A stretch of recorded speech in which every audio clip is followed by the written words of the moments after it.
So we can threaten her to like spin her amulet until she gives an answer, which is stupid. I'd rather not make any more of an enemy out of her than we already did. Wait for her to stop laughing, then ask her again. Yeah, sure, let's go with that. Wait for her to stop laughing, then ask her again.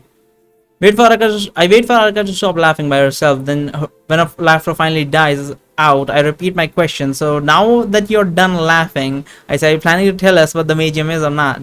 Nah, Araka says, why not? I say, because there would be no fun in me telling you directly. Araka says, you need to work for it. Isn't that why you're here? Let it go, Barry Darren says as he places a hand on my shoulder. If she doesn't want to tell us, then it's unlikely that any of us will be able to change her mind. We'll just have to find out what the Magium is on our own. I know what Magium is, Flower says. You do? I ask her, yeah. Flower says, well, then what is it? Oh, I can't tell you that. Flower says, why the hell not? I say, because I'm not allowed to.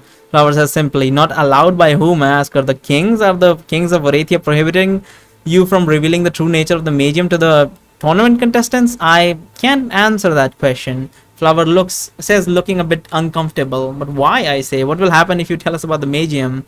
We'll die, Luna says bluntly. You mean that they'll send someone to execute you? I say. No, I mean we'll drop dead, Luna says. On the spot, quite possibly even before we get to tell you what the Magium actually is. What do you mean? Hadric says, asks Luna. Why would you drop dead just from answering a question?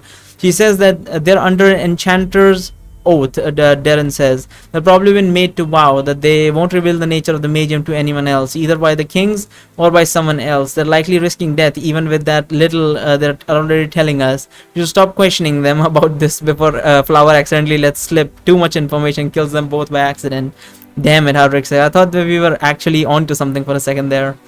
Why are you acting so disappointed? Is the recording going? Yeah, recording is going. Okay. Never mind. Why are you acting so disappointed? Darren says. Not like we were ever aiming to win the Magium. You've already told us that you're only here in this for the challenge. Well, yeah, Hadric says, but imagine the stories you could tell if you managed to get our hands on the Magium before the end of the tournament. It's not going to happen, Darren says. Well, even if we find out where it is, it's probably well guarded. Too well guarded or well hidden for us to be able to do anything about it. We should be focusing on our objective and not on trying to cheat the system. Come on, let's get moving. We still need to do some shopping before we go to the king. As we continue to travel towards the castle, we notice that Layla and Kate are walking side by side, but they've hardly been exchanging any words since we left the arena. After a while, Darren pulls me to the back of the group, where him and Hadric are walking at a slower pace. He asks me a question in a low voice. Hey Barry, Darren says, correct me if I'm wrong, but aren't Kate and the white-haired girl supposed to be childhood friends or something? Sort of, I say. They both grew up at the beacon, but from what I've heard, Layla was more isolated from the rest of the group due to her being a Lasethi. Still, Darren says, if they've known each other for so long, don't you think that they should have a little more to talk about? Maybe we should give them a push or something, help them out a bit, so they can get over the initial awkwardness. I say we wait a little more, I tell Darren. Neither of them are exactly the talkative sort, and Layla is mute to boot. We should give them a little more time to get comfortable around each other before we butt in. I was thinking, Hadric tells me, if Layla is a Lasethi, then shouldn't you be giving her Aiden's message, the one about the Stillwinter? Oh, that's a good one, actually. If we tell her, technically we are fulfilling our deal, right? Layla is a Lasethi, then shouldn't you be giving her Aiden's message, the one about the Stillwinter? Hey, you're right, I tell him. I'll tell her right now. Barry, Darren shouts to say that, but I ignore him and call out to Layla. Hey Layla, I shout. Yes. Layla writes as she turns around to face me. I've got a message from Aiden, I say. Aiden? Layla writes. You mean the Stillwater who threatened the dragon in the arena? Yeah, that's him, I say. He says to remember the Stillwinter. Okay, Layla writes, looking very confused. Ignore him, Layla, Kate says. Barry just being an idiot again. I mean, technically speaking, Barry is being very smart, because technically he delivered what he was supposed to deliver, the message, because that message almost got them killed beforehand, so I would say that was pretty good. Layla then turns around, Kate starts filling her in on the information regarding Aiden. And what my message meant. Damn it, Barry, Darren says in a low voice. Don't you think you should be taking this message thing a little more seriously? You almost died because of it the last time Aiden brought it up. Relax, I whispered to Darren. My deal with Aiden is already off. I was supposed to deliver this message to the first Lasethi I encountered, right? The first Lasethi I met with were Diana's friends. The reason why Aiden almost killed us was exactly because I failed to uphold my end of the bargain. The fact that he got over it so quickly and that he never actually killed us shows that he never really cared about that deal in the first place. If he really wanted that message delivered, He could have just teleported next to the Lessethi and told him the message himself, given that he already recognized their auras from a distance when I met them. Realistically speaking, Aiden probably almost already forgot about the message and he'll never mention it to us again. I hope you're right, Darren says. At any rate, I say, my joke from earlier was not made without reason. Look, I then point towards Kate and Layla, who are still engaging in conversation, except the subject of the talk seems to have changed from Aiden to their plans on how much of an idiot I am. And his plans to how much of an idiot I am. I see, I tell Darren in a low voice. I tell Darren in a low voice. Now they have something to talk about. Half an hour after our conversation, we reached the first marketplace on our way to the castle. We had to split up into separate groups and to meet up again in the center of the marketplace. Once we are each done with our shopping, while Kate goes together with Layla in order to help her buy some clothes and a backpack. Then I head for the weapon shop so I can buy myself a new crossbow so that Darren can buy a new magical sharpening stone. In the meantime, Flower and Eluna went to buy some potions, while Hardrick, who did not need to buy anything in particular, went directly towards the center of the market, waiting for us to be done. Once we were inside the weapon shop, the first thing I do is ask the shopkeeper where he keeps his crossbow, and then I move over to the long range weapons area to see if there's anything that would fit my needs. What I'm looking for in particular are repeating crossbows that can fire at least 5 bolts before being reloaded, like the one I'm currently using. Repeating crossbows are very interesting because they have like a mag at the bottom of them. Yeah, it's pretty much a mag, honestly. So basically every time you shoot, there's like a spring at the bottom of this, I think, and it like pushes up another bolt. So you just have to like pull back, load it, it's already loaded. You just have to pull back the string and then let it off again. And that's what a repeating crossbow is. But the problem with the repeating crossbow is that it jams.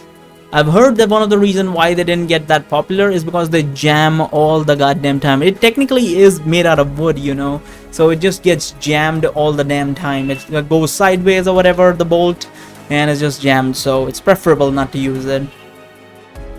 Whatever.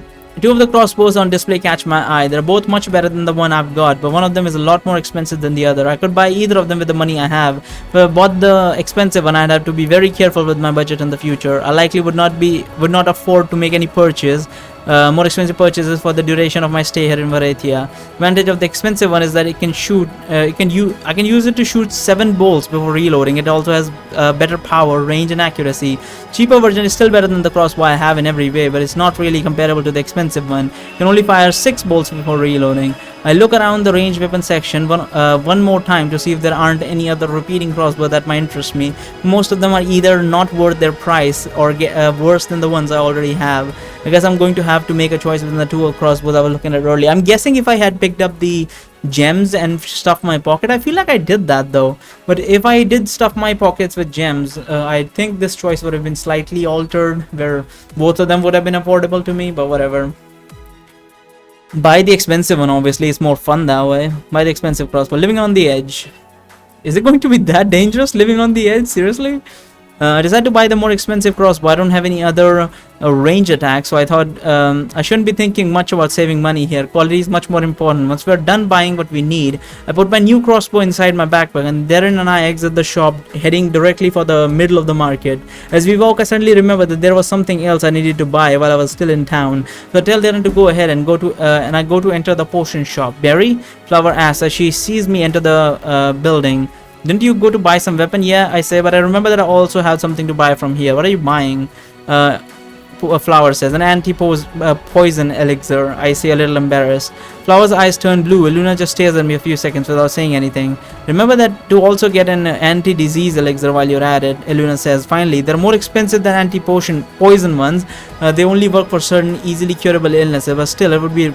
I don't have money for it, but still it would be rather pathetic if you were to die from some Varathian disease after having survived the tournament for so long.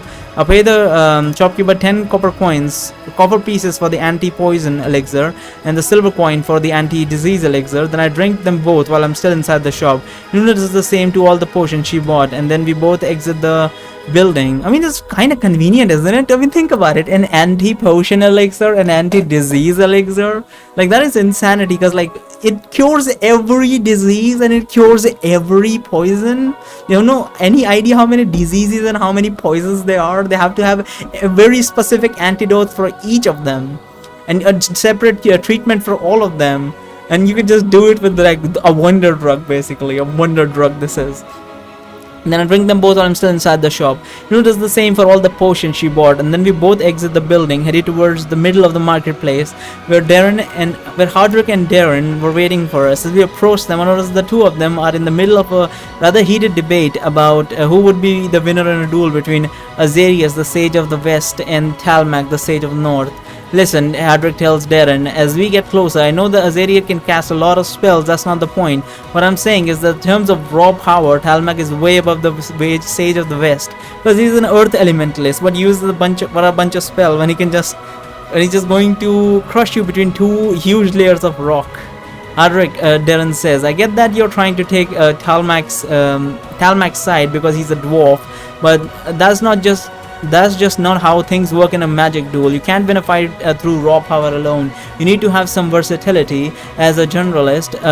Azarius can use spells of many different types, which makes his attacks a lot more unpredictable. Specialists will always be at a disadvantage when fighting against generalists for this reason. That's why I tried my best to master both enchantment and white magic during my lifetime. Limiting myself to only one specialization would have given me far less options when fighting against other trained mages. Oh, come on, Hadrick says. Not like Talmac can only cast earth magic. You've seen him at the last year's Sage contest. He can cast lightning magic too and a whole bunch of other spells.